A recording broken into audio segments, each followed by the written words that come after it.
नमस्कार दोस्तों, स्वागत है आपका मेरे चैनल कॉमिक्स लाइफ में। शुरू करते हैं अनिल मोहन जी द्वारा लिखा गया देवराज चौहान सीरीज का एक और मजेदार उपन्यास double plan. Doctor Devraj Chauhan ने धीमी आवाज में कहा, आए। डॉक्टर कामराज, जो किसी सोच में डूबा हुआ था, उसने चौंक कर देवराज चौहान की तरफ देखा। देवराज चौहान ने फिर धीरे से कहा, मुझे लगता है कि ये सारे हंगामे, खूनी ड्रामे सिर्फ मेरे लिए ही हो रहे हैं। इससे पहले कि डॉक्टर कामराज कोई जवाब देता, दूर कहीं एक जोरदार धमाका हुआ और आग के शोले उठे, जैसे कोई बड़ा बम फट गया हो। लेकिन वे इन धमाकों से जरा सा भी नहीं चौंके थे। पिछले कई घंटों से धमाके और गोलियों की तड़तड़ाहट ही तो सुन रहे थे वे तीनों। डॉक्टर कामराज ने भी परवाह नहीं की थी। वो बोला, मैं तुम्हारे ख्याल से सहमत हूँ। ये सब कुछ तुम्हारे लिए ही हो रहा है, लेकिन अभी तुम्हें इसका पूरी तरह यकीन इसलिए नहीं हो पा रहा क्योंकि अभी तुम्हें अपने महत्व का पूरी तरह एहसास नहीं हो पाया। तुम बहुत महत्वपूर्ण हस्ती हो राजदेव। तुम्हारे लिए दुनिया की बड़ी शक्तियां आपस में लड़ सकती हैं। देवराज चौहान हैरानी से डॉक्टर कामराज की तरफ देखने लगा। हाँ, डॉक्टर कामराज सिर हिलाकर बोला, मैं कोई भ्रामक या हेर फेर वाली झूठी बात नहीं कह रहा तुमसे। और यह शाह साहब कौन है जिनकी मुझ में इतनी दिलचस्पी है? अचानक देवराज चौहान ने सवाल दाग दिया था। देवराज चौहान चाहता था कि डॉक्टर कामराज इशारे में इसका जवाब दे डाले, लेकिन देवराज चौहान को निराशा हाथ लगी। डॉक्टर कामराज बड़ा स्थिर दिमाग साबित हुआ था। उसने धीरे से कहा, इस जवाब को तुम अपनी जिंदगी की चाबी या कुंजी समझ सकते हो। क्या मतलब? वक्त आने पर तुम्हें सब कुछ पता लग जाएगा। देवराज चौहान इस जवाब से झुंझला गया था। उसके बाद उसका जी नहीं चाहा कि वो डॉक्टर कामराज से बात करे।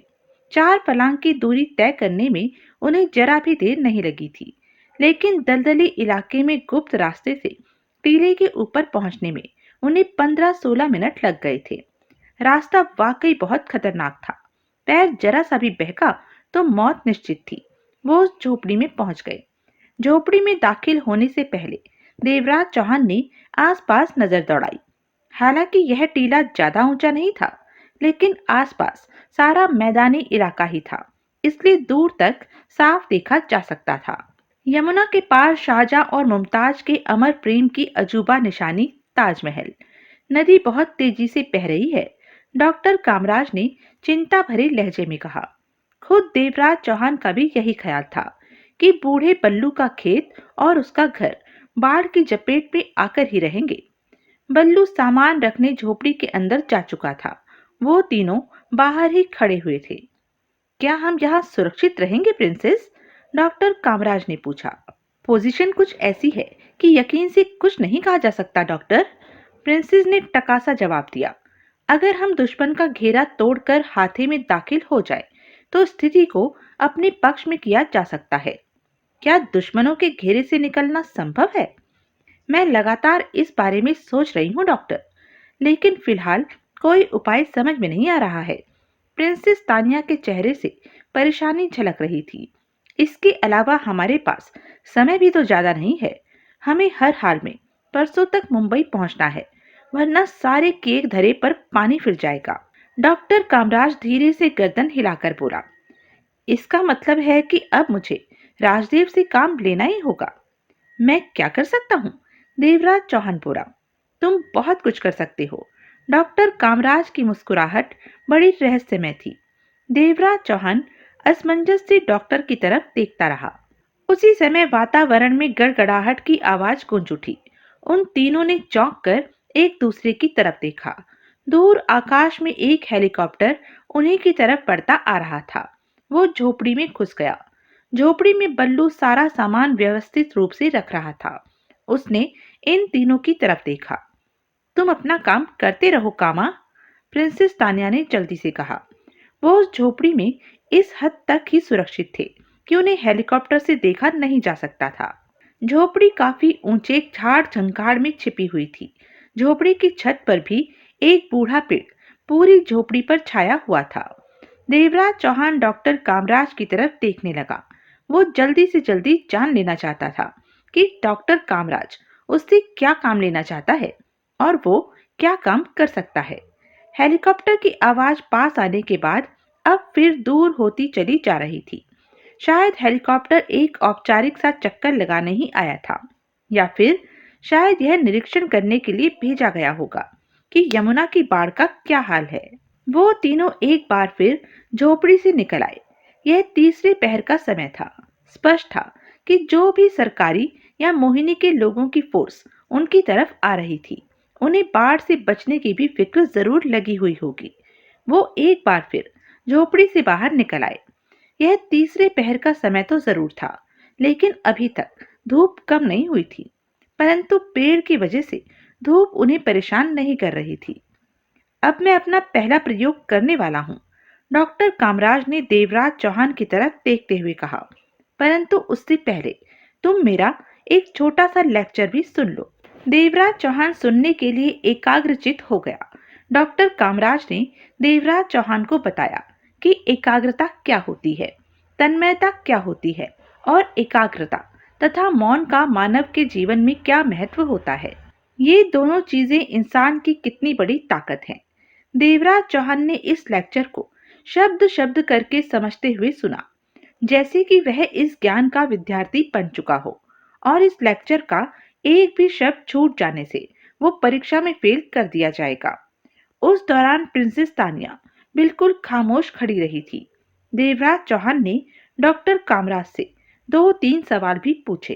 अंत में डॉक्टर कामराज ने कहा, ये शक्तियां हर इंसान में होती हैं, लेकिन उन्हें काम में लाने के लिए जबरदस्त अभ्यास की जरूरत होती है। तुमने इसका बिल्कुल अभ्यास नहीं किया, लेकिन तुम इससे फायदा उठा सकते हो। इसका कारण यह है कि मैंने तुम्हारे दिमाग का ऑपरेशन किया था, तो मैंने तुम्हारे दिमाग की उन इंद्रियों को जागृत कर दिया था, बल्कि उनमें कुछ बढ़ोतरी भी कर दी थी। उस बारे में तुम्हें धीरे धीरे पता चल जाएगा। ठीक है, देवराज चौहान हल्के से मुस्कुराकर बोला। वक्त आने पर पता चलेगा ना? तो ये बता दीजिए डॉक्टर कि फिलहाल मुझे क्या करना है। अभी तो अपनी एकाग्रता और ध्यान की शक्तियों को आजमाना है। वो किस तरह? उस पत्थर को देख रहे हो? डॉक्टर कामराज ने एक तरफ इशारा किया। देवराज चौहान ने पत्थर की तरफ देखा। वो पत्थर इतना बड़ा था कि कम से कम उसे एक हाथ से पकड़कर नहीं उठाया जा सकता था। उस पत्थर पर निगाहें जमाकर एकाग्रचित हो जाओ। डॉक्टर कामराज ने देवराज चौहान से कहा, सारे विचार, सारी चिंताएं अपने दिमाग से निकाल दो। सिर्फ यह सोचो कि तुम अपनी आंखों की शक्ति से उस पत्थर को हवा में उछाल सकते हो। तुम निरंतर उस पत्थर को घूरते रहो और जब तुम्हें यह एहसास हो जाए कि तुम अपने कार्य में सफल होने वाले हो, तो अपने सिर को 75 डिग्री के कोण पर घुमाकर आंखें बंद कर लेना। आंखें क्यों बंद करनी है, यह मैं तुम्हें बाद में बताऊंगा। बल्लू अब झोपड़ी से बाहर आ गया था और चुपचाप खड़ा उनकी बातें सुन रहा था। देवराज चौहान ने उस पत्थर पर नजरें जमा दी और डॉक्टर कामराज के निर्देशानुसार अपना पूरा ध्यान पत्थर पर केंद्रित करने लगा। जल्दी ही देवराज चौहान को महसूस हो गया कि वह अपनी कोशिश में सफलता प्राप्त कर रहा है। आखिर में देवराज चौहान को बस इतना याद रह गया था कि उसने अपने सिर को झटके के साथ 75 डिग्री के कोण पर घुमाना है। सो देवराज चौहान ने वैसा ही किया और फिर जो कुछ भी हुआ वो बेहद हैरानी वाला था। पत्थर जमीन से उठा था और एक सन्नाटे की आवाज के साथ उस तरफ उड़ता चला गया था जिधर देवराज चौहान देख रहा था। पलक झपकते ही पत्थर इतनी दूर चला गया था कि वो देवराज चौहान को नजर नहीं आ रहा था। बल्लू के मुंह से एक हैरानी भरी चीख निकल गई। खुद देवराज चौहान भी दंग हो गया था। यही हाल प्रिंसेस तानिया का भी हुआ था। फिर देवराज चौहान भूल ही गया था कि डॉक्टर कामराज ने उससे आंखें बंद रखने के लिए ही कहा था। देवराज चौहान ने सिर घुमाकर आश्चर्य से डॉक्टर कामराज की तरफ देखा। देवराज चौहान ने उसकी तरफ देखा ही था कि डॉक्टर कामराज के मुंह से इतने में चीख निकल गई। फिर उसने गजब की फुर्ती से एक तरफ छलांग लगाई थी और अपने साथ प्रिंसेस तानिया को भी एक तरफ घसीटते ले गया था, जो पास ही खड़ी हुई थी। डॉक्टर कामराज की आतंकित प्रतिक्रिया से देवराज चौहान की आंखें आश्चर्य से खुली की खुली रह गई थी। देवराज चौहान डॉक्टर कामराज से कोई सवाल करने ही वाला था कि वातावरण में एक बार फिर वही सनसनाहट की आवाज गूंज उठी थी, जैसी कि उस पत्थर के उड़कर जाते वक्त पैदा हुई थी। फिर धम की हल्की सी आवाज गूंजी थी। यह शायद वही पत्थर था जो वापस आकर ठीक उसी जगह गिरा था जिस तरफ थोड़ी देर पहले डॉक्टर कामराज खड़ा हुआ था। फिर वह पत्थर लुढ़कता हुआ दूर तक चला गया था। देवराज चौहान ने देखा कि डॉक्टर कामराज पेड़ के तने से टिका लंबी लंबी सांसें ले रहा था और उसकी आंखें बंद थी। प्रिंसेस तानिया के चेहरे पर सफेदी फैल गई थी और बल्लू हैरत से मुंह फाड़े खड़ा हुआ था। यह देवराज चौहान खुद भी बौखला गया था। डॉक्टर कामराज ने गहरी सांस लेकर आंखें खोली और फीकी सी मुस्कुराहट के साथ बोला, तुमने तो मेरी हत्या ही कर दी होती। लेकिन डॉक्टर, यह हुआ कैसे? देवराज चौहान की आवाज अब भी गड़बड़ा रही थी। मैंने तुमसे कहा था कि आंखें बंद कर लेना, डॉक्टर कामराज ने कहा। कुछ लोग अभ्यास और कुंडलिनी जागृत करके इतनी शक्ति प्राप्त कर लेते हैं कि अपनी मानसिक शक्ति द्वारा अपनी आंखों के इशारे से किसी भी चीज को उठा सकते हैं। लेकिन मैंने तुम्हारी उस शक्ति को 5 गुना बढ़ा दिया है। किसी चीज को इतनी दूर फेंकना किसी के लिए भी संभव नहीं है और यह तुम्हारी अतिरिक्त शक्ति है कि तुम्हारी आंखों का इशारा पाकर वो चीजें वापस भी आ सकती हैं। क्योंकि आंखें खोलते ही तुमने मेरी तरफ देखा था, इसलिए मैं समझ गया था कि वो पत्थर वापस आकर मेरी ही जान लेगा। आई एम सॉरी डॉक्टर, अगर आपने पहले ही ये सारी बात बता दी होती तो मैं ऐसी गलती हरगिज न करता। खैर, डॉक्टर कामराज ने फिर गहरी सांस ली। जो होना था वो हो चुका। मैं बहुत खुश हूँ कि मेरा यह प्रयोग बहुत सफल रहा है। तुम्हारे दिमाग का ऑपरेशन करने के बाद मुझे इतनी मोहलत ही नहीं मिली थी कि मैं अपने ऑपरेशन का परिणाम जानने के लिए परीक्षण कर सकता। ऑपरेशन के फौरन बाद ही तुम।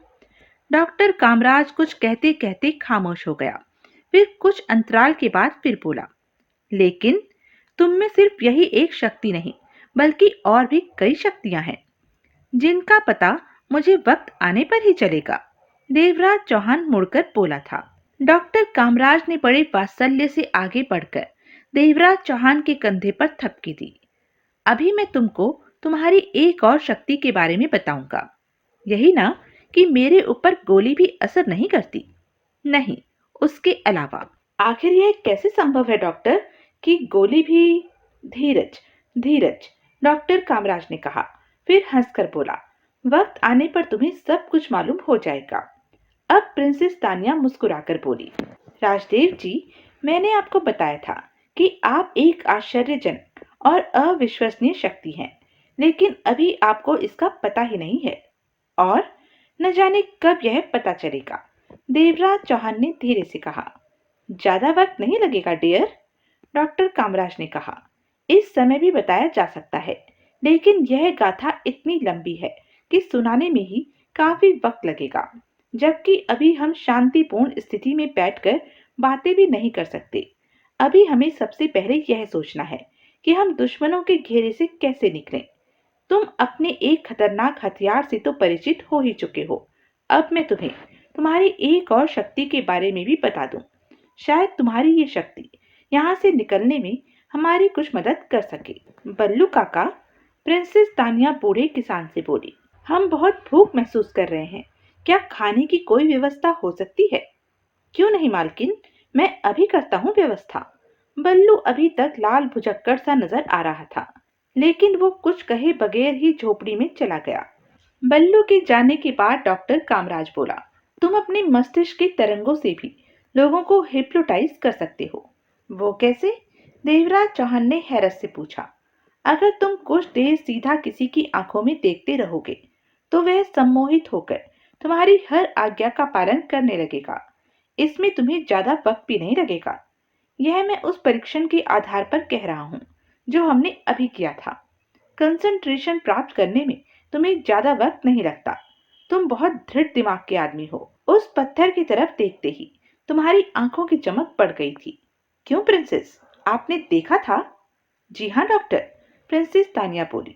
और जिस वक्त इन्होंने पत्थर फेंका था उस वक्त तो इनकी आंखें शोलों की तरह चमक रही थी।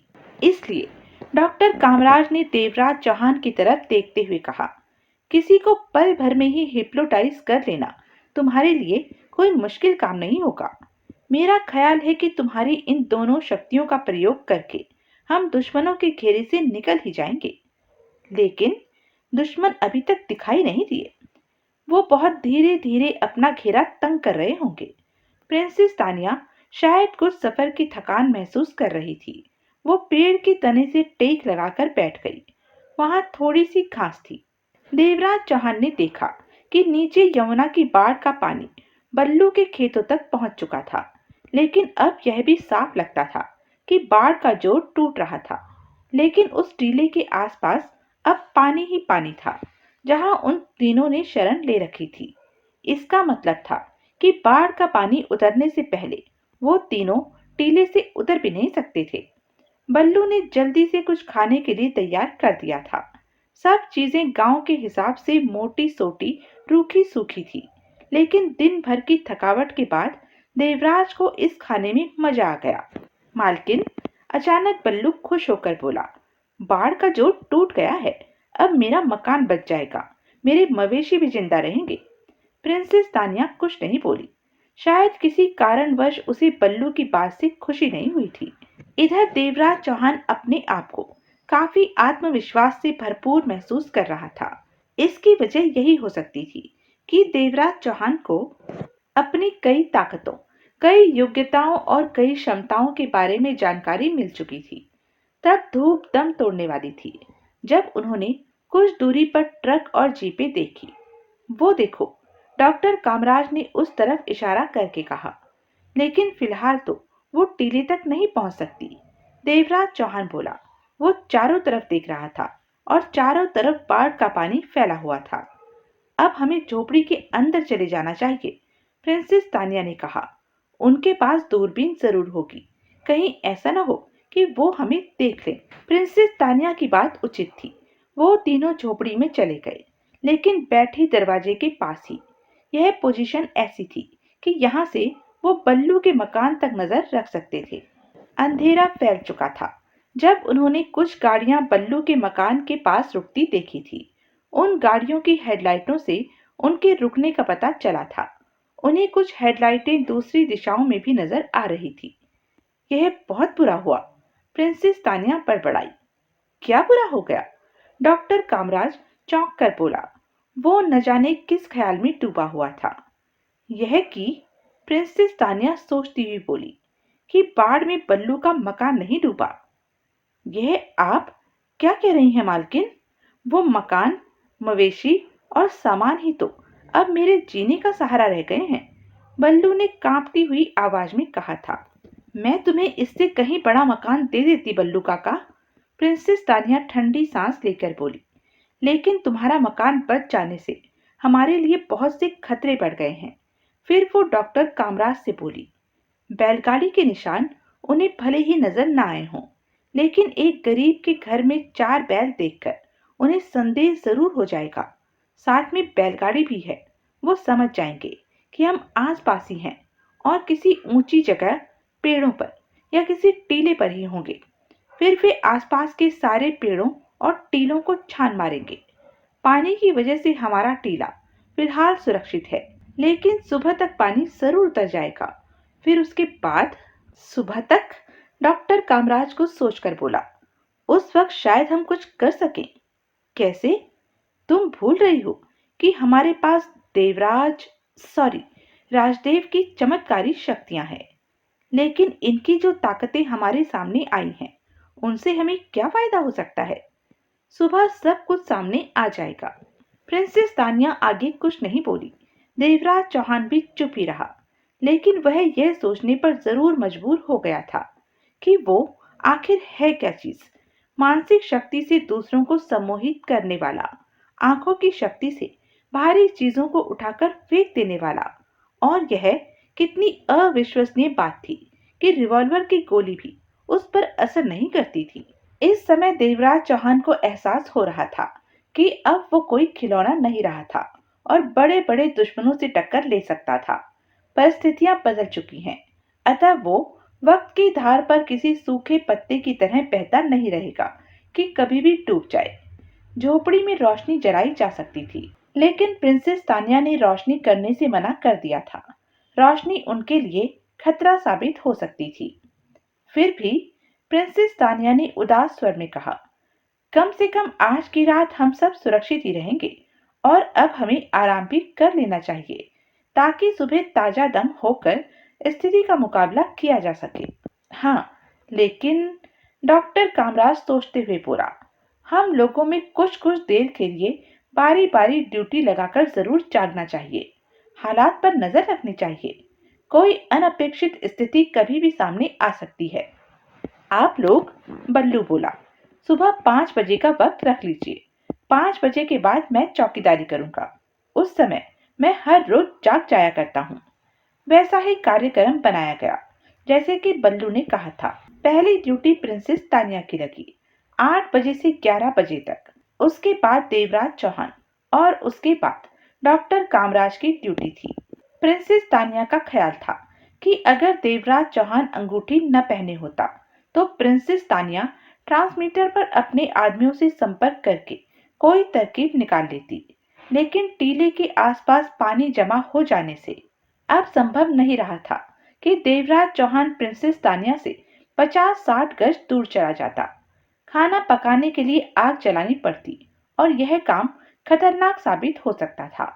इसलिए अपने अपने क्षेत्रों के 3 महारथी भूखे ही रहे।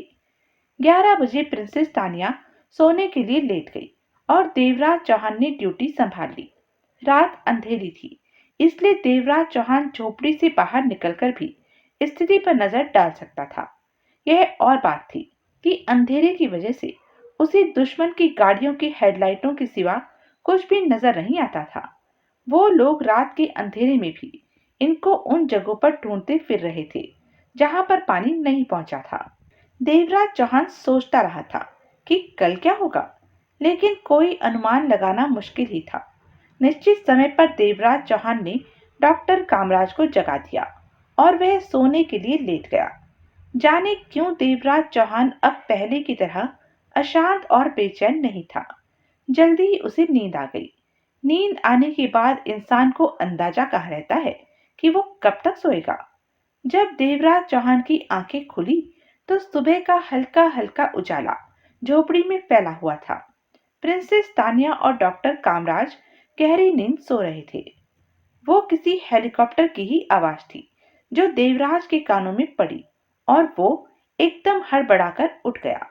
प्रिंसेस तानिया और डॉक्टर कामराज अभी तक ऐसी गहरी नींद में सो रहे थे कि हेलीकॉप्टर की गड़गड़ाहट भी उन्हें जगा नहीं सकी थी। देवराज चौहान ने पल्लू की तरफ देखा। वो झोपड़ी के दरवाजे पर बैठा हुक्का गुड़गुड़ा रहा था। देवराज चौहान को एकदम गुस्सा आ गया। वो लपक कर दरवाजे के पास पहुंचा और बल्लू के हाथ से हुक्का छीन लिया। क्या तुम्हारा दिमाग खराब हो गया है? देवराज चौहान गर्जा। क्या हुआ साहिब? बल्लू बौखला कर बोला। देवराज चौहान की दहाड़ से प्रिंसेस तानिया और डॉक्टर कामराज भी हड़बड़ाकर उठ गए थे। क्या हो गया? उन दोनों के मुंह से संवेद स्वर में निकला। देवराज चौहान उन्हें जवाब देने की बजाय झोपड़ी के दरवाजे से बाहर झांकने लगा। उस समय वो हेलीकॉप्टर टीले के ऊपर से निकल चुका था। देवराज चौहान ने मुड़कर गुस्से भरी नजरों से बल्लू की तरफ देखा। तुम्हारे हुक्के के धुएं को हेलीकॉप्टर से भी देखा जा सकता था। देवराज चौहान बल्लू को घूरता हुआ बोला। तुम हुक्का पी रहे थे काका? प्रिंसेस तानिया ने भी गुस्से से पूछा, वो भी दरवाजे में बैठकर। देवराज चौहान कुर्राया। बल्लू ने शर्म से सिर झुका लिया। ओह! देवराज चौहान चौंक कर बोला, हेलीकॉप्टर फिर आ रहा है। हेलीकॉप्टर की आवाज पास आती जा रही थी। इस बार देवराज चौहान के साथ ही प्रिंसेस तानिया और डॉक्टर कामराज भी झोपड़ी के दरवाजे पर आ गए। ओह! देवराज चौहान के लहजे में चिंता स्पष्ट थी। इस बार वो बड़ी नीची उड़ान भरता हुआ आ रहा है। कहीं उसने धुआं देख ना लिया हो और अब इसकी पुष्टि करने आ रहा हो। हाँ, हो सकता है, डॉक्टर कामराज बड़बड़ाया। अगर उन्होंने धुआं देख लिया है तो अब तो पूरे टीले को पूरी तरह घेरे में ले लेंगे। अब हमें कुछ करना चाहिए, डॉक्टर कामराज ने धीरे से कहा। मगर क्या? डियर राजदेव, डॉक्टर कामराज ने देवराज चौहान के कंधे पर हाथ रखकर कहा। वक्त आ गया है कि अब तुम कोई चमत्कार दिखाओ, जैसी आपकी आज्ञा हो। अगर हेलीकॉप्टर में सिर्फ पायलट ही है और दूसरा कोई आदमी नहीं है, तब हमारा काम काफी आसान हो जाएगा। वो कैसे? हेलीकॉप्टर की आवाज निकट से निकटतम आती जा रही थी। तुम अपने मस्तिष्क की तरंगों से उसे हिप्नोटाइज करके उसे मजबूर कर सकते हो कि वो हेलीकॉप्टर को इस टीले पर ही उतार दे। और अगर पायलट के साथ कोई दूसरा आदमी भी हुआ तो तब मुश्किल हो जाएगी।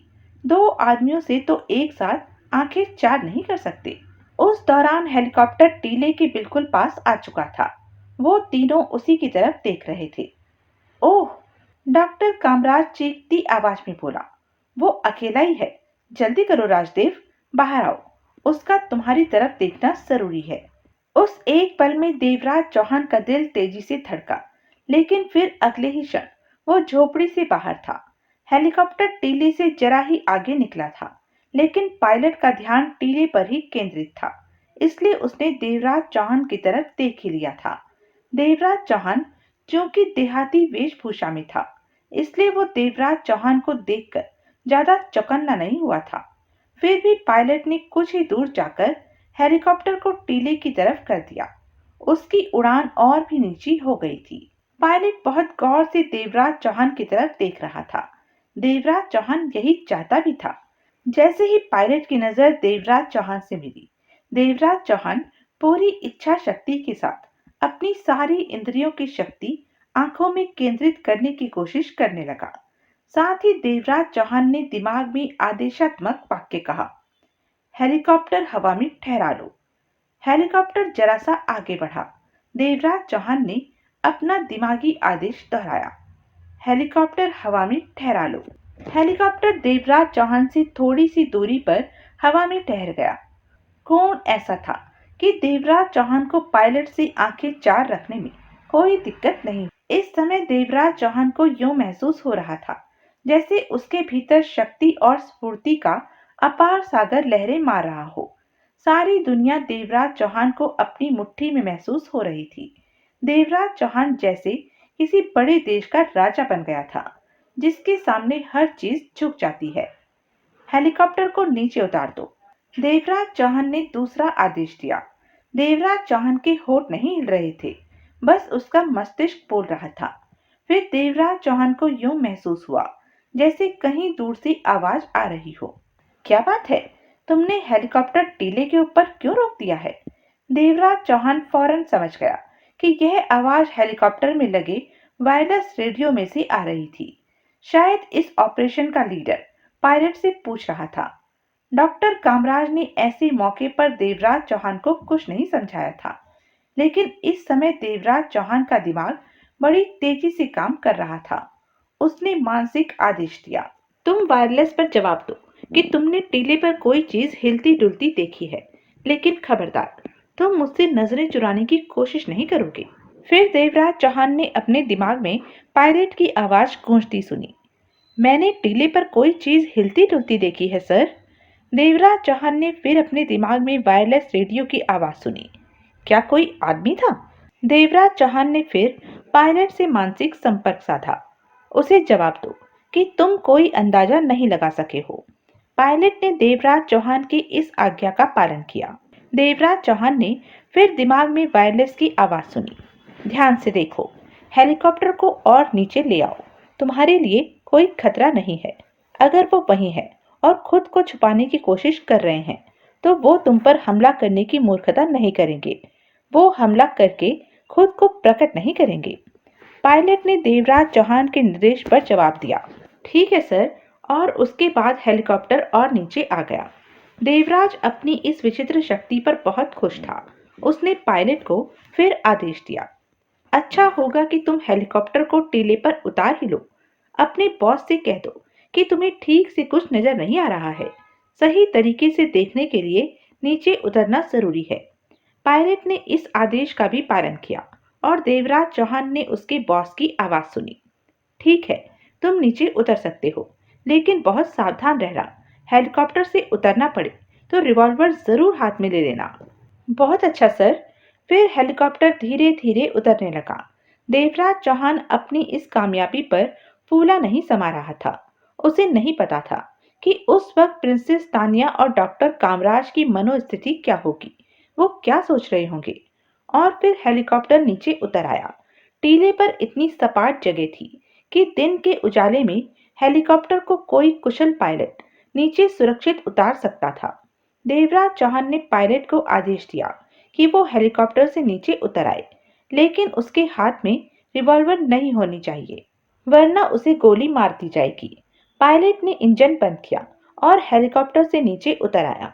उसकी अवस्था उस समय कुछ ऐसी थी जैसे वो नींद में चल रहा हो। उसका चेहरा सफेद पड़ गया था और वो वास्तव में सम्मोहित सा चल रहा था। वो पूरी तरह हिप्नोटाइज हो गया था। पायलट की हालत इस समय एक कठपुतली की सी थी जो किसी के इशारे पर चल रही हो।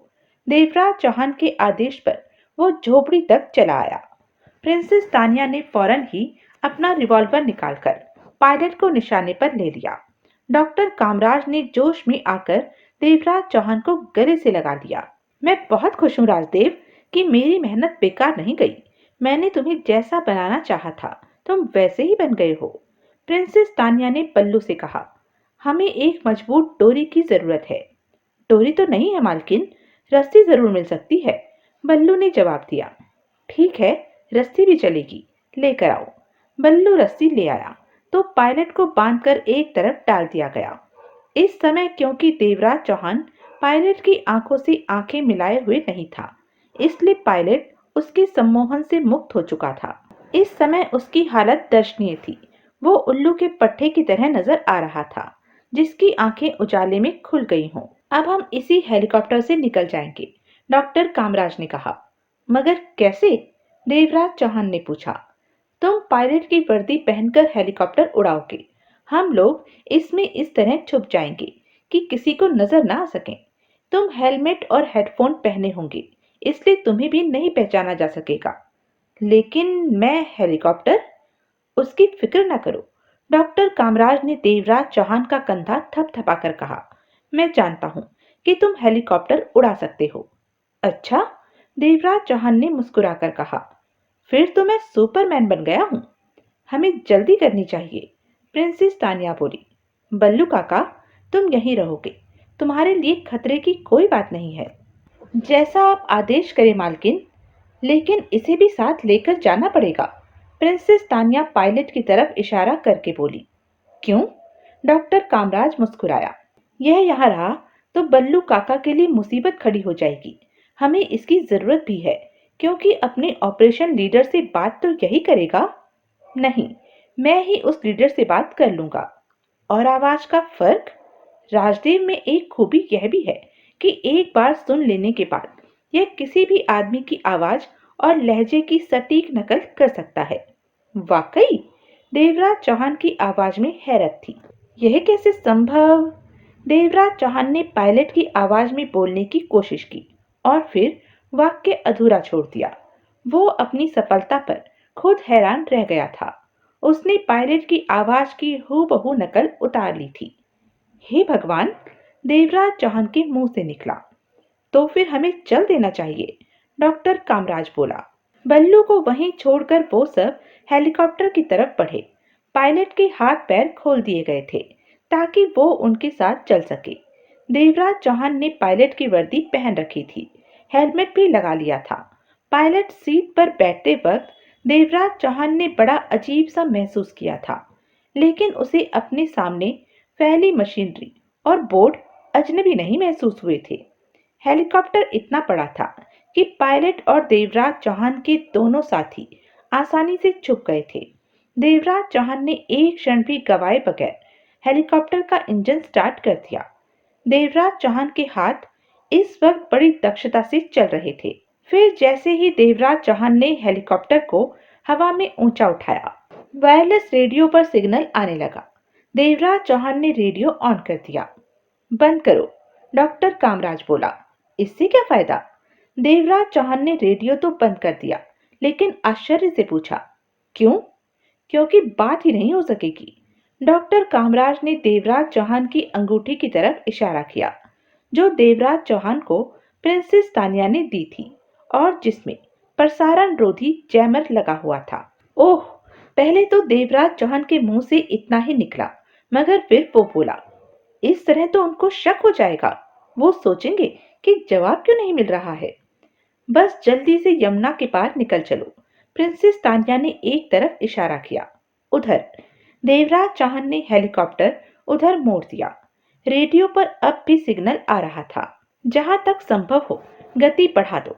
प्रिंसेस तानिया बेचैनी से बोली। देवराज चौहान ने उसके निर्देश का पालन किया, लेकिन वो यह नहीं समझ पा रहा था कि इस तरह वो कैसे बचकर निकल सकेंगे। रात का समय होता तो शायद अंधेरा उनके लिए सहायक सिद्ध होता, मगर दिन के समय। लेकिन देवराज चौहान ने हेलीकॉप्टर का लीवर खींचकर उसे पूरी स्पीड से उड़ा दिया। रेडियो पर एक बार फिर कुछ देर सिग्नल आता रहा था, लेकिन देवराज चौहान ने उसे ऑन नहीं किया। नीचे कई गाड़ियां तेजी से चल फिर रही थी। हेलीकॉप्टर से संपर्क न होने के कारण इमरजेंसी घोषित कर दी गई थी। देवराज चौहान ने देखा कि एक ट्रक और एक जीप उसी तरफ दौड़ने लगे थे, जिधर वो हेलीकॉप्टर ले जा रहा था। नीचे की गाड़ियां हमारी दिशा में ही आ रही हैं, देवराज चौहान ने अपने साथियों को बताया। उनकी परवाह मत करो, प्रिंसेस तानिया बोली। वो यमुना को पार नहीं कर सकेंगे। परंतु यमुना के पार? देवराज चौहान ने बात अधूरी छोड़ दी। वो समझ नहीं पा रहा था कि प्रिंसेस तानिया का प्लान क्या है। हमने तुम्हें बताया है राजदेव, डॉक्टर कामराज गंभीरता से बोला। ये जो सारे पापड़ तुम्हें बेलने पड़ रहे हैं, सिर्फ हमारे लिए बेलने पड़ रहे हैं। अगर महज तुम्हारी अपनी समस्या होती तो हमें कोई परेशानी न होती।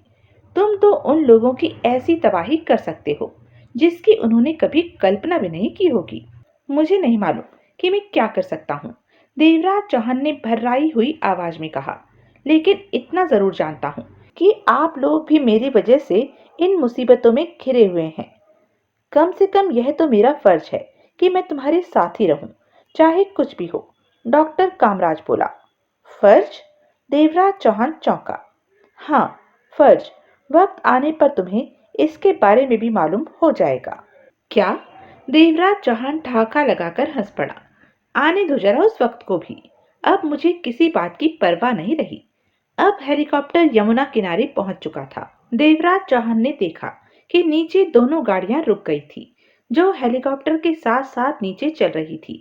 पलक झपकने की सी देरी में हेलीकॉप्टर उफनती शोर मचाती यमुना के ठीक ऊपर उड़ रहा था। फिर अगले 2 क्षणों में ही वो यमुना पार भी पहुंच गए। देवराज चौहान प्रिंसेस तानिया की डायरेक्शन में काम कर रहा था। प्रिंसेस तानिया उन्हें शहर से बाहर एक वीरान जगह ले आई। देवराज चौहान ने चारों तरफ देखा। दाएं तरफ बहुत दूर ताजमहल नजर आ रहा था। देवराज चौहान ने अंदाजा लगाया कि वो कम से कम 12-15 मील दूर था। बस अब हेलीकॉप्टर उतार दो, प्रिंसेस तानिया ने कहा। फिर हम शहर तक कैसे पहुंचेंगे? देवराज चौहान ने आश्चर्य से पूछा। यह तो प्रिंसेस तानिया को ही पता होगा, डॉक्टर कामराज बोला। देवराज चौहान ने सिर हिलाया और फिर हेलीकॉप्टर की गति और ऊंचाई दोनों कम करता चला।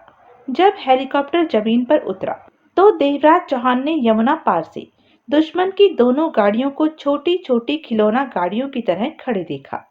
हेलीकॉप्टर के रुकते ही प्रिंसेस तानिया ने दरवाजा खोलते हुए कहा, कोई और नीचे न उतरे, मैं अभी आती हूँ।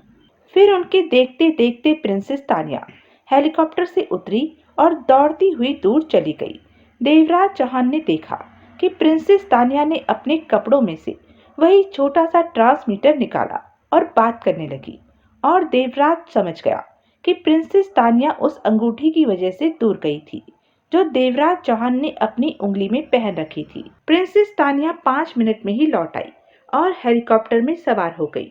फिर बोली, अब उड़ चलो, हमें उस तरफ जाना है। उसने एक तरफ इशारा किया।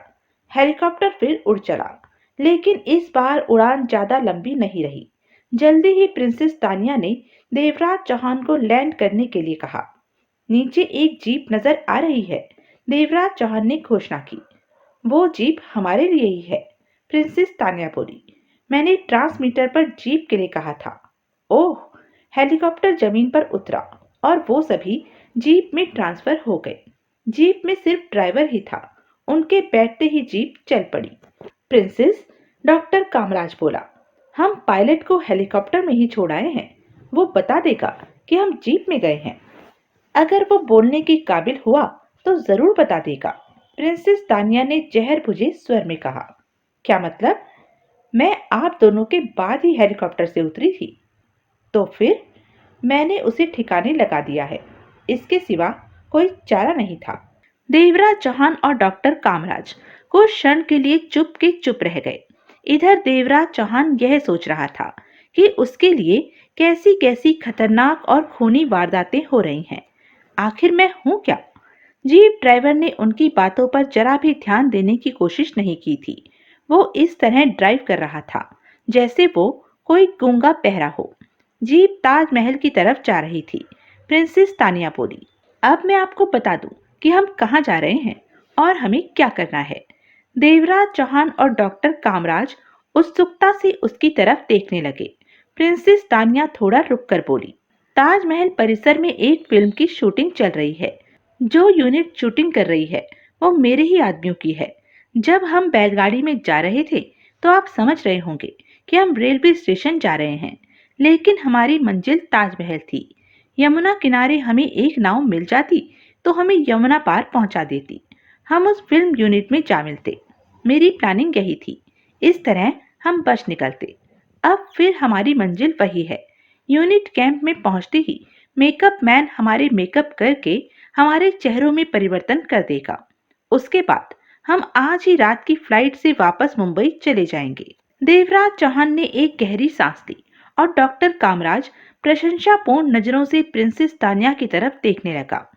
लेकिन देवराज चौहान ने आशंका प्रकट की, क्या हम यूनिट कैंप पहुंचने तक सुरक्षित रह पाएंगे? यह तो वक्त ही बताएगा, प्रिंसेस तानिया ने गंभीरता से कहा। मेरा ख्याल है कि अब हमें किसी खतरे का सामना नहीं करना पड़ेगा, डॉक्टर कामराज ने बड़े विश्वास से कहा। अब मैं तुमसे बहुत काम ले सकता हूँ राजदेव। लेकिन डॉक्टर कामराज को देवराज चौहान से कोई काम लेने की जरूरत ही नहीं पड़ी। वो बिना किसी पचड़े में पड़े यूनिट कैंप तक पहुंच गए। फिल्म यूनिट कैंप ताजमहल से लगभग 1-1.5 किलोमीटर की दूरी पर था। उन्हें फौरन ही एक टेंट में पहुंचा दिया गया। वहां एक की बजाय 2 मेकअप मैन तैयार बैठे थे। उन्होंने फौरन ही इन तीनों के चेहरों की मरम्मत शुरू कर दी।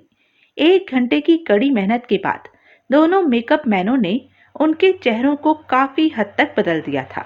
जब यह काम पूरा हो गया तो प्रिंसेस तानिया हंसकर बोली, हमें इस फिल्म की शूटिंग में भी हिस्सा लेना है। क्या मतलब? देवराज चौहान चौंक कर बोला, क्या यह फिल्म रिलीज नहीं होगी? रिलीज तो होगी, लेकिन एडिटिंग में वो शॉट कट कर दिया जाएगा जिनमें हमारे चेहरे नजर आ रहे होंगे। ओह! डॉक्टर कामराज के होठों पर अब ऐसी मुस्कुराहट खेल रही थी जैसे अब वो पूरी तरह संतुष्ट हो गया हो। बेफिक्री की मुस्कुराहट।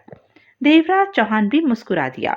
यह उसकी जिंदगी का भी दिलचस्प दिन था जब उसे एक फिल्म की शूटिंग में हिस्सा लेना था। हालांकि उसे यह नहीं पता था कि फिल्म में उसका क्या रोल होगा, लेकिन इसकी किसे परवाह होगी। देवराज चौहान तो देवराज चौहान ही है, एक वर्सेटाइल बंदा, बहुमुखी प्रतिभा का धनी, हर रोल में फिट और हर कहानी में हिट। देवराज चौहान को थोड़ी देर बाद ही पता चल गया था कि वो प्रिंसेस तानिया डॉक्टर कामराज सहित फिल्म में बंजारों का रोल प्ले कर रहे थे। सीन सिर्फ इतना ही था कि फिल्म के हीरो और हीरोइन का रोमांटिक जोड़ा जो ताजमहल देखने आया होता है, वो जोड़ा बंजारों का डांस देखने रुक जाता है। उस ग्रुप डांस को काफी कुछ तो फिल्माया जा चुका था, मगर उस थोड़े से सीन को पूरा करते करते ही शाम हो गई थी। उस दौरान कोई खतरनाक स्थिति तो नहीं पैदा हुई थी, लेकिन देवराज चौहान देखता रहा था कि आसपास कुछ पुलिस की और कुछ संदिग्ध सी गाड़ियां चकराती फिर रही थी। उन गाड़ियों में से कुछ लोग उतरकर उस तरफ भी आए थे जिस तरफ शूटिंग हो रही थी, लेकिन वो एक्टरों की बजाय सिर्फ शूटिंग देखने के लिए जमा हो गई भीड़ में दर्शकों को अच्छी तरह देखभाल करके वापस लौट गए थे। यह बात तो उनके दिमाग में आ ही नहीं सकती थी कि वो लोग जिन शिकारियों को ढूंढने की कोशिश कर रहे थे वो उनके सामने ही डांस कर रहे थे। प्रिंसेस तानिया ने देवराज चौहान को बताया था कि हीरो और हीरोइन को छोड़कर बाकी के सारे आदमी उसके अपने थे और प्रिंसेस तानिया ही उस फिल्म प्रोडक्शन हाउस की मालकिन भी थी। लेकिन इस मामले में प्रिंसेस तानिया का नाम कभी सामने नहीं आया था। शाम को यूनिट अपना काम पूरा करके आगरा से वापस चली गई। वो तीनों भी यूनिट के साथ गए। मुंबई पहुंचकर प्रिंसेस तानिया उन्हें अपने फ्लैट में ले गई। क्या हम यहाँ बिल्कुल सुरक्षित हैं? देवराज चौहान जिज्ञासु था। बिल्कुल, पक्के सुरक्षित, प्रिंसेस तानिया मुस्कुराकर बोली। मैं खुद इस फ्लैट में पहली बार आई हूँ। यह फ्लैट कुछ दिन पहले इसलिए लिया गया था ताकि जब तुम डॉक्टर कामराज को छुड़ाने में कामयाब हो जाओ तो हम यहाँ रह सकें। इस नए फ्लैट के बारे में यह डर नहीं है कि इसका मुझसे संबंध मोहिनी को पता चल सकता है। मैं बेहद थकान महसूस कर रहा हूँ, डॉक्टर कामराज ने कहा। तो अब आप आराम करें, अभी कोई काम भी नहीं है। अगले प्रोग्राम के बारे में हम सुबह बात करेंगे, प्रिंसेस तानिया ने कहा। देवराज चौहान बहुत सी बातें करने के लिए बेचैन था, लेकिन प्रिंसेस तानिया उसे बेचैन ही छोड़कर सोने के लिए चली गई। देवराज चौहान और डॉक्टर कामराज के लिए इसी कमरे में 2 बेड लगे हुए थे। डॉक्टर कामराज कपड़े बदलने के लिए बाथरूम में चला गया।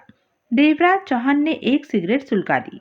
देवराज चौहान भी थका हुआ था, लेकिन वो जानता था कि उसे अभी नींद नहीं आएगी। वो एक कुर्सी पर बैठ गया। सुबह से अब तक की सारी घटनाएं देवराज चौहान के दिमाग में घूम रही थी। देवराज चौहान को यूं लग रहा था जैसे कि उसने कोई सपना देखा हो। कितना सनसनीखेज सपना था। मेंटल अस्पताल में डॉक्टर कामराज के साथ फरार होना, फिर मोहिनी के एक हेलीकॉप्टर की तबाही, पुलिस एक्शन, फिर बैलगाड़ी का सफर, बल्लू के खेतों में यमुना की बाढ़ और उनका एक टीले पर शरण लेना, टीले पर दुश्मन के एक हेलीकॉप्टर को छीनना और फिर सैकड़ों दुश्मनों और दर्जनों हथियार बंद गाड़ियों के घेरे से बचकर निकल आना, फिर फिल्म की शूटिंग और आगरा से मुंबई आना। इतना सब कुछ एक दिन में ही हो गया था। इन सब के अलावा देवराज चौहान को अपने भीतर भी 2 नई शक्तियों के बारे में भी आज ही पता चला था। अचानक देवराज चौहान को बड़ा अजीब सा ख्याल आया। क्यों न मैं डॉक्टर कामराज को हिप्नोटाइज करके उससे अपने बारे में सब कुछ मालूम कर लूं। अपने बारे में सब कुछ जानने के लिए वो इतना ही व्याकुल था कि उसने अपने इस ख्याल पर अमल करने का फैसला कर लिया। देवराज चौहान ने बाथरूम की तरफ देखा। डॉक्टर कामराज बाथरूम का दरवाजा खोलकर बाहर कदम रख रहा था। अब तुम भी आराम कर लो राजदेव। देवराज चौहान सीधा डॉक्टर कामराज की आंखों में देखने लगा। अचानक डॉक्टर कामराज ने घबराकर दोनों हाथ अपनी आंखों पर रख लिए। शायद वो देवराज की आंखों में बढ़ गई चमक को देखकर समझ गया था कि देवराज चौहान क्या करने वाला है। वो बड़े यंत्रणापूर्ण और खेद भरे स्वर में बोला, क्या अब तुम अपनी शक्तियां मेरे ऊपर भी आजमाओगे राजदेव? उसका लहजा और स्वर कुछ ऐसा था कि देवराज चौहान सकपका गया। उसने सोचा, वाकई मुझे इसके साथ यह हरकत नहीं करनी चाहिए थी। सॉरी डॉक्टर, कहकर देवराज चौहान ने सिर झुका लिया। Thank you dear, doctor Kamraj सूखी सी हंसी हंसकर बोला। तुमने तो मुझे डरा ही दिया था। मैं शायद पागल हुआ जा रहा हूँ डॉक्टर। मेरी इस हरकत से ही आप अंदाजा लगा लीजिए कि अपने बारे में जानने के लिए कितना मरा जा रहा हूँ। आपको हिप्नोटाइज करने में मेरा कोई गलत इरादा नहीं था। बस मैं आपसे अपने अतीत के बारे में ही जान लेता। डॉक्टर कामराज बिस्तर पर गिर गया। मुझे अनुमान है कि तुम किस किस्म की भीतरी यंत्रणा से गुजर रहे होंगे, लेकिन अब तुम्हें ज्यादा देर इंतजार नहीं करना होगा। अब वो वक्त बहुत निकट आ गया है कि तुम अपने बारे में सब कुछ जान लोगे। अच्छा सुनो, कहकर डॉक्टर कामराज जाने किस ख्याल में डूब गया था। देवराज चौहान ध्यान से डॉक्टर कामराज की तरफ देखने लगा।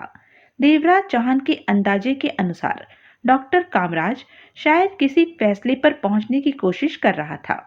आखिर डॉक्टर कामराज गहरी सांस लेकर बोला, सॉरी बेटे, मैं सोच रहा था कि 2-1 बातों को छोड़कर तुम्हें सब कुछ बता दूं, लेकिन यह उचित नहीं होगा। सब कुछ जान लेने के बाद दो एक बातों के रहस्य को जानने के लिए तुम और भी परेशान हो जाओगे और तुम्हारी उलझनें भी बढ़ जाएंगी। तुम उन बातों के बारे में बहुत ध्यान से सोचते रहोगे। वैसे भी अब सिर्फ 2-3 दिन की बात रह गई है। उसके बाद तो तुम्हें सब कुछ मालूम हो जाना है। ठीक है डॉक्टर, देवराज चौहान ने धीरे से कहा। जहां मेरे इतने दिन उलझन में गुजर गए हैं, वहां 2-3 दिन और सही। यही ठीक रहेगा बेटे, डॉक्टर कामराज बोला। अब तुम भी आराम कर लो। मुझे तो बड़ी गहरी नींद आएगी। बहुत समय बाद आज मुझे संतोष मिला है। देवराज चौहान उठकर बाथरूम में गया और कपड़े बदलकर बेड पर आकर लेट गया। नींद अब भी उसकी आंखों से कोसों दूर थी। देवराज चौहान ने बेड स्विच दबाकर कमरे में अंधेरा कर दिया और फिर आंखें बंद कर ली। फिर न जाने कब वो नींद की गोद में चला गया। सुबह वो लोग काफी देर तक सोते रहे थे। 10 बजे के आसपास उन्होंने नाश्ता किया था, जो स्वयं प्रिंसेस तानिया ने ही किचन में तैयार किया था। नाश्ते के दौरान प्रिंसेस तानिया और डॉक्टर कामराज में कुछ धीमी धीमी और गुप्त सी बातचीत हुई थी, जो काफी संक्षिप्त थी और देवराज चौहान की समझ में नहीं आई। देवराज चौहान को उस बातचीत का सार यही महसूस हुआ कि आइलैंड पर पहुंचने के लिए प्रिंसेस तानिया ने जो योजना बनाई थी, उसकी आखिरी तैयारी की जांच पड़ताल के लिए वह कहीं जाने वाली थी। उसकी वापसी की संभावना 2 घंटे बाद की थी। मैं उस 2 घंटे की बोरियत को कैसे भुगतूंगा? देवराज चौहान मुंह बनाकर बोला। मैं अखबार की व्यवस्था कर जाती हूँ। टीवी भी है, तुम बोर नहीं होंगे। फ्लैट में टेलीफोन लाइन थी और वो चालू भी थी। प्रिंसेस तानिया ने किसी को फोन किया और कहा कि आज के 2-3 अखबार फ्लैट में पहुंचा दे। फिर प्रिंसेस तानिया ने जाने से पहले कहा, अखबार 15 मिनट में आ जाएगा। 15 मिनट पूरे नहीं हुए थे कि डोर बेल बज उठी थी। देवराज चौहान और डॉक्टर कामराज एक साथ ही दरवाजे पर पहुंचे। कौन है? देवराज चौहान ने आवाज बदलकर पूछा। अखबार, बाहर से जवाब मिला। डॉक्टर कामराज ने दरवाजा खोल दिया। बाहर खड़े आदमी के हाथ में कई अखबार थे। उसने अखबार उन्हें थमाए और खामोशी से लौट गया। डॉक्टर कामराज ने दरवाजा बंद कर लिया और वो फिर कमरे में आ बैठे। देवराज चौहान ने अखबार में सबसे पहले डॉक्टर कामराज की किडनैपिंग की खबर देखी। खबर में लिखा था कि डॉक्टर की किडनैपिंग में उसके सहायक और बॉडीगार्ड सुधीर का ही हाथ था। खबर में यह भी कहा गया था कि डॉक्टर कामराज की किडनैप में किसी बहुत बड़ी हस्ती का सहयोग भी जरूर रहा होगा, क्योंकि अस्पताल के बाहर भी बहुत से लोगों ने किडनैपरों की मदद की है। बाहरी लोगों ने बेधड़क कई कत्ल करने में भी गुरेज नहीं किया था। यह भी लिखा गया था कि सिक्योरिटी गार्ड्स में से भी एक गार्ड किडनैपरों से मिला हुआ था और उसने फायरिंग करके अपने ही कई साथी गार्डों को मार डाला था। ख्याल किया रहा था कि उसे इस काम के लिए मोटी रकम दी गई होगी। अंत में एक बात तो बड़ी खास छापी गई थी कि प्रदेश के गृह राज्य मंत्री को भी इस मामले में बड़ी दिलचस्पी थी, मगर उन्होंने पत्रकारों के सवालों का जवाब देने से इनकार कर दिया था। दूसरी बात बड़ी घिसी पिटी थी कि पुलिस बड़ी सरगर्मी से मामले की तफ्तीश कर रही थी और पुलिस कमिश्नर ने दावा किया था कि बहुत जल्दी मुजरिमों को गिरफ्तार कर लिया जाएगा। देवराज चौहान के साथ डॉक्टर कामराज भी वही खबर पढ़ रहा था। इसलिए जब खबर खत्म हुई तो देवराज चौहान ने इस सिलसिले में प्रदेश के गृह मंत्री की दिलचस्पी का जिक्र किया तो डॉक्टर कामराज ने कहा, मंत्री जी की दिलचस्पी की वजह मोहिनी देवी है। मोहिनी ने मंत्री जी को बता दिया होगा कि मुझे वहां से निकालने वाले तुम हो। अगर मैं भी हूं तो भी इससे मंत्री जी और सरकार का क्या लेना देना है? सरकार को बता दिया गया होगा कि आर्नोल्ड की कत्ल करने की कोशिश वाले मामले में भी तुम्हारा ही हाथ था। दूसरे यह कि डॉक्टर एकदम चुप हो गया। क्या दूसरे यह कि? दूसरे यह कि तुम खुद। डॉक्टर कामराज मुस्कुराकर फिर चुप हो गया। मैं? देवराज चौहान वितृष्णा से मुस्कुराया। मैं? क्या हूं मैं? तुम बहुत महत्वपूर्ण हस्ती हो राजदेव, कम से कम इस वक्त। और मैं क्या हूं यह मैं अभी नहीं जान सकता। देवराज के मुंह से प्रेशर कुकर की सीटी जैसी गहरी और तीखी सांस निकल गई। अब तो वक्त बहुत पास आ चुका है और वो वक्त शायद टापू पर पहुंच कर ही आएगा डॉक्टर। देवराज चौहान ने डॉक्टर कामराज की आंखों में देखते हुए कहा। तुम अनाड़ी नहीं हो बेटा, डॉक्टर कामराज ने गंभीर स्वर में कहा। तुमने मेरी और प्रिंसेस की बातों से जो अंदाजा लगाया है वो बिल्कुल सही है। और हम उस टापू पर जाएंगे कैसे? प्रिंसेस तानिया को आ जाने दो, वो तुम्हें सब कुछ समझा देगी। ठीक है, आ लेने दीजिए उसे, देवराज चौहान ने कहा और फिर अखबार की दूसरी खबरों पर नजर डालने लगा। जल्दी ही एक खबर ने देवराज चौहान का पूरा ध्यान अपनी तरफ खींच लिया, क्योंकि वो खबर मोहिनी देवी से संबंधित थी। खबर की हेडलाइन थी, आज मोहिनी देवी अपनी शिपिंग कंपनी के पहले जहाज सागर सम्राट का उद्घाटन करेंगी। तब सागर सम्राट अपने पहले सफर पर रवाना हो जाएगा। देवराज चौहान ने जल्दी से वो खबर पढ़ डाली। खबर के अनुसार कुछ अरसे पहले मोहिनी देवी ने अपनी शिपिंग कंपनी शिपिंग कॉरपोरेशन की स्थापना की थी और उसका पहला जहाज रवाना होने वाला था। उसकी पहली मंजिल श्रीलंका थी। सिलोन? देवराज चौहान चौंक उठा। वो देश ही सही, लेकिन है तो एक टापू ही। डॉक्टर, देवराज चौहान बोला।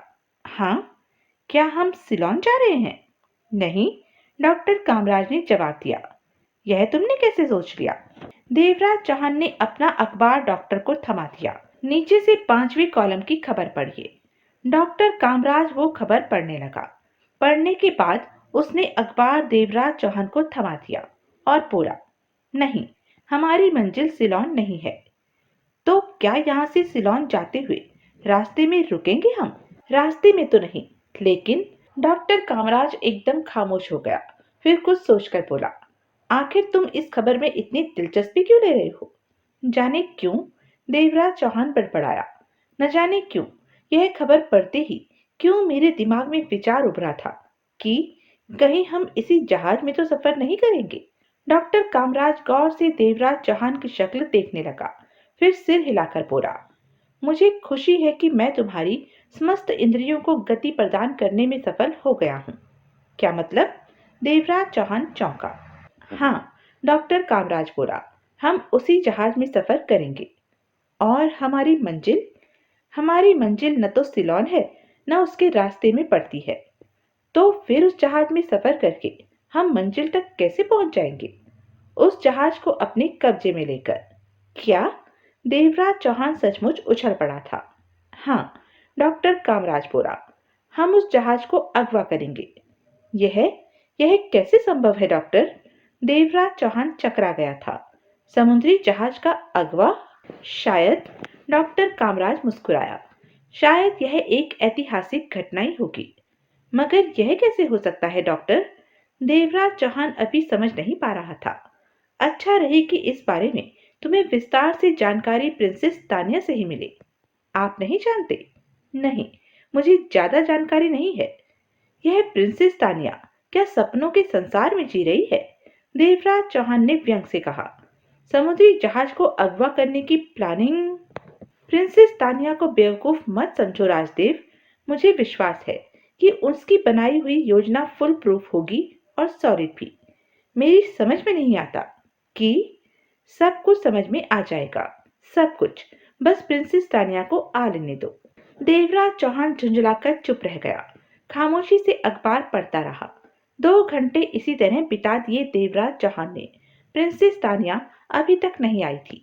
एक दो बार देवराज चौहान के दिल में आया कि उसके बारे में डॉक्टर कामराज से पूछ ले, लेकिन झुंझलाहट उस पर अभी तक थी, इसलिए खामोश ही रहा। फिर आधा घंटा और बीत गया। अब 1 बज रहा था। देवराज चौहान को भूख भी लगने लगी थी, लेकिन वो अब भी बोला कुछ नहीं, चुप ही रहा था। फिर डॉक्टर कामराज के चेहरे पर चिंता के लक्षण नजर आने लगे। अब तक तो उसको आ जाना चाहिए था, डॉक्टर कामराज बोला।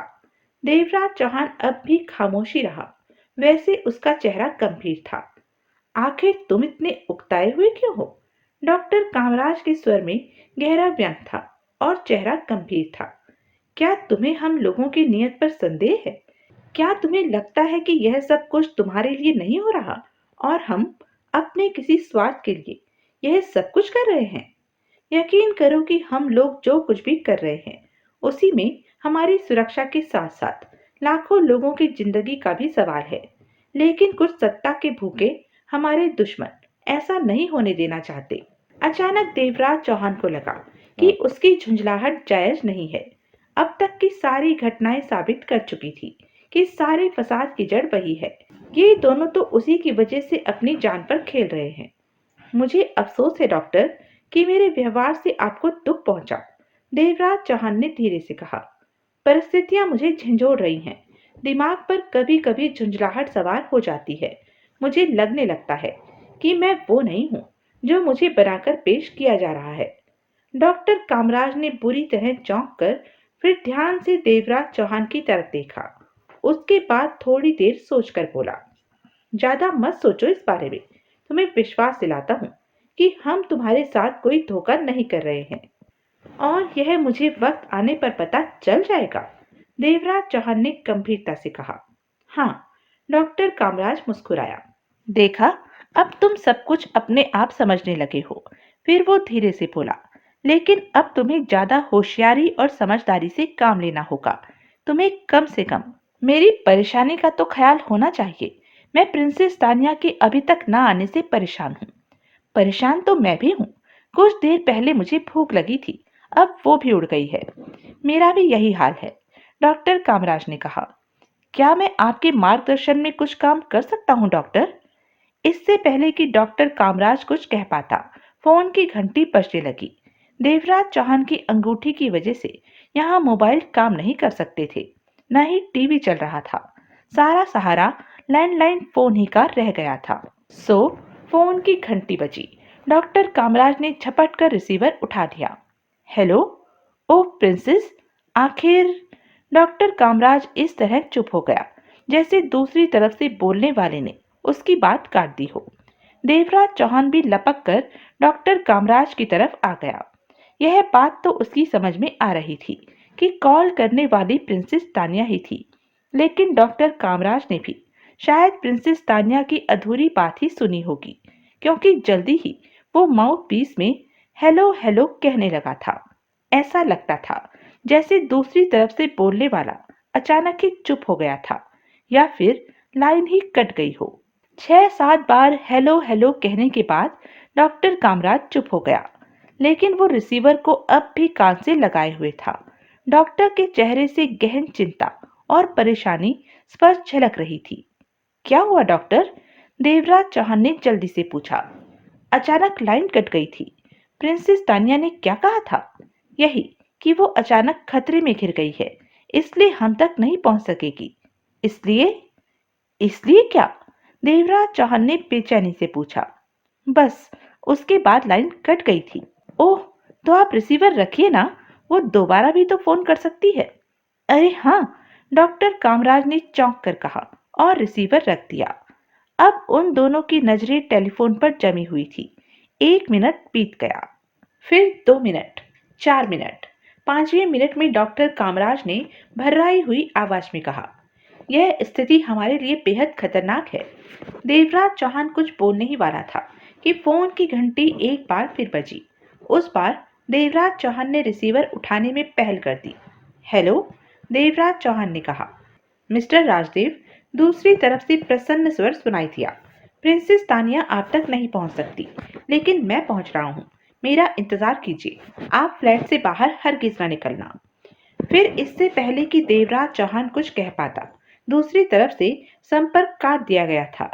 देवराज चौहान ने दांत पीसकर रिसीवर रख दिया। क्या हुआ? डॉक्टर कामराज ने व्याकुलता से पूछा। यह फोन प्रिंसेस का नहीं था, कोई आदमी बोल रहा था। क्या कहा उसने? देवराज चौहान ने वो बता दिया जो उस अज्ञात व्यक्ति ने कहा था। उसके बाद वो दोनों शायद 1 मिनट तक ही चुप रहे थे। फिर देवराज चौहान बड़बड़ाया। क्या यह जरूरी है कि वो शख्स प्रिंसेस तानिया का ही आदमी हो? क्या मतलब? यह कोई चाल भी तो हो सकती है। दुश्मन नहीं चाहता होगा कि हम उसके यहाँ पहुंचने से पहले यहाँ से निकल जाएं। देवराज चौहान के इस विचार ने डॉक्टर कामराज को सत सा कर दिया था। ऐसा होना स्वाभाविक था, क्योंकि स्थिति बहुत गंभीर हो चुकी थी।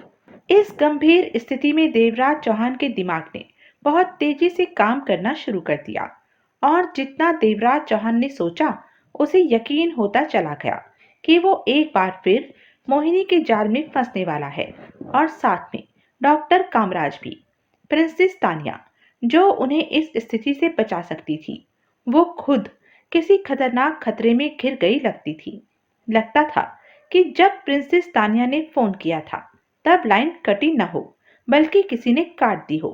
यह भी असंभव नहीं था कि दुश्मन को उनका फोन नंबर भी पता चल गया हो। इसलिए उसी नंबर पर फोन करके दुश्मन ने निर्देश दे दिया कि वो फ्लैट से हरगिज बाहर न निकले। अचानक देवराज चौहान अपने सोच विचार से चौंक पड़ा। डॉक्टर कामराज कह रहा था, मेरा ख्याल है हम इस स्थिति से निपट सकते हैं। कैसे? देवराज चौहान उसी तरफ देखने लगा। जो आदमी भी यहाँ आए तुम उसे हिप्नोटाइज कर सकते हो। इस तरह हम यह मालूम कर सकते हैं कि वो प्रिंसेस तानिया का आदमी है या दुश्मन का। लेकिन अगर एक से ज्यादा हुए तो? देवराज चौहान ने आशंका प्रकट की। पुलिस की पूरी गार्ड भी हो सकती है। डॉक्टर कामराज ने चिंतित स्वर में कहा, तब हम मामले को नहीं संभाल सकेंगे। कहीं ऐसा तो नहीं कि हमारी सारी आशंकाएं निराधार हो? नहीं, डॉक्टर कामराज ने कहा, मेरा दिल कह रहा है कि हम किसी खतरे में पड़ने वाले हैं। तो फिर हमें जल्दी से जल्दी फ्लैट से निकल जाना चाहिए। लेकिन हम जाएंगे कहाँ? यह सोचना बात की बात है, देवराज चौहान ने कहा। अभी हमारे पास इतना वक्त नहीं है कि हम उसे सोच विचार में बर्बाद करें। डॉक्टर कामराज ने देवराज चौहान की बात से सहमति प्रकट की और वो दोनों बड़ी उलझन में उस फ्लैट से बाहर निकल आए। डॉक्टर कामराज ने कहा, हम किसी रेस्टोरेंट में बैठकर सोचेंगे कि अब हमें क्या करना चाहिए। देवराज चौहान सिर्फ हाँ में सिर हिलाकर रह गया। सड़क पर पहुंचकर उन्हें एक टैक्सी मिल गई और वो टैक्सी में सवार हो गए। डॉक्टर कामराज ने ड्राइवर को किसी रेस्टोरेंट का नाम बता दिया था। टैक्सी चल पड़ी। टैक्सी में दोनों चुप ही रहे। 15 मिनट में ही वो उस रेस्टोरेंट में पहुंच गए।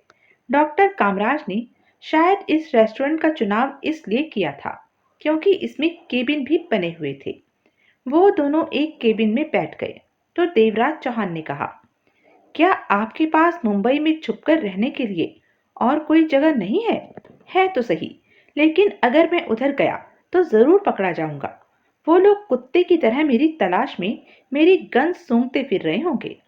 डॉक्टर, अचानक देवराज चौहान ने बड़े अजीब से स्वर में कहा। लेकिन देवराज चौहान फौरन ही कुछ नहीं बोला। वो सिर्फ डॉक्टर कामराज की तरफ देखता रहा, पर वो डॉक्टर कामराज को हिप्नोटाइज करने की कोशिश नहीं कर रहा था। क्या बात है डियर? डॉक्टर कामराज ने पूछा। एक बात कहना चाहता हूँ। तो कहो ना, झिझक क्यों रहे हो? हम यहाँ इसीलिए तो आए हैं कि खुलकर बात कर सके। मुझे डर है कि आप मेरी बात को ठुकरा न दें। डॉक्टर कामराज के माथे पर हल्के से बल पड़ गए। शायद वो अंदाजा लगाने की कोशिश कर रहा था कि देवराज चौहान के दिल में क्या है। जवाब दीजिए डॉक्टर। अरे भाई, किस बात का जवाब दूं? वादा कीजिए कि आप मेरी बात ठुकराएंगे नहीं। उसका जवाब जरूर देंगे। अगर मुझे जवाब मालूम हुआ तो? डॉक्टर ने धीरे से कहा। आपको मालूम तो है, तो मैं जवाब जरूर दूंगा। देवराज चौहान ने एक सिगरेट सुलगाई। वो इतनी मोहलत चाहता था कि अपनी बात सही तरीके से सामने रखने के लिए उचित शब्दों का चुनाव कर सके। इतने में वेटर केबिन में आ पहुंचा। सिर्फ चाय। डॉक्टर ने वेटर को फौरन टालने के लिए कह दिया। उन दोनों ने ही दोपहर का खाना नहीं खाया था, लेकिन स्थिति की गंभीरता ने उनकी भूख पूरी तरह उड़ाकर रख दी थी। वेटर चला गया तो देवराज चौहान ने सिगरेट के 2 गहरे कश लिए और फिर धीरे धीरे कहना शुरू किया। डॉक्टर, हमारी नैया एक बार फिर तूफान में फंस गई है। प्रिंसेस तानिया जैसा कोई खवैया भी नहीं जो हमें इस तूफान से निकाल सके। तो फिर? डॉक्टर कामराज बोला, अब हमें क्या करना चाहिए? इस स्थिति में मुझे लगता है कि अब मैं इस पूरे मामले की कमान अपने हाथों में लूं तो ही ठीक रहेगा।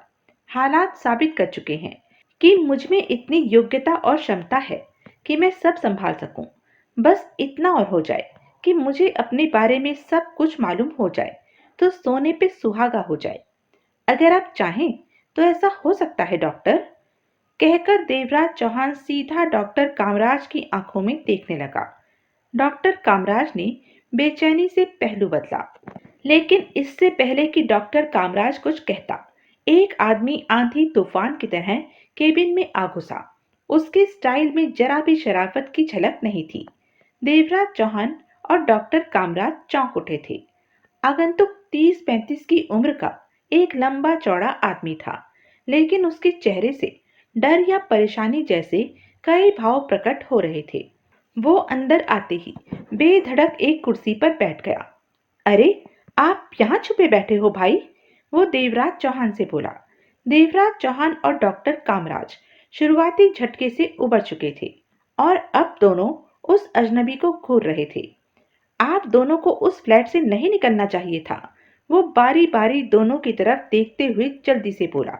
देवराज चौहान को उसकी आवाज कुछ जानी पहचानी सी लगी। फौरन देवराज चौहान को याद आ गया कि यही आवाज उसने थोड़ी देर पहले उसके प्रिंसेस तानिया के फ्लैट में फोन पर सुनी थी। वो अजनबी फिर बोला, आप लोगों ने वहां से निकलकर अपने आप को भयानक खतरों में डाल दिया है।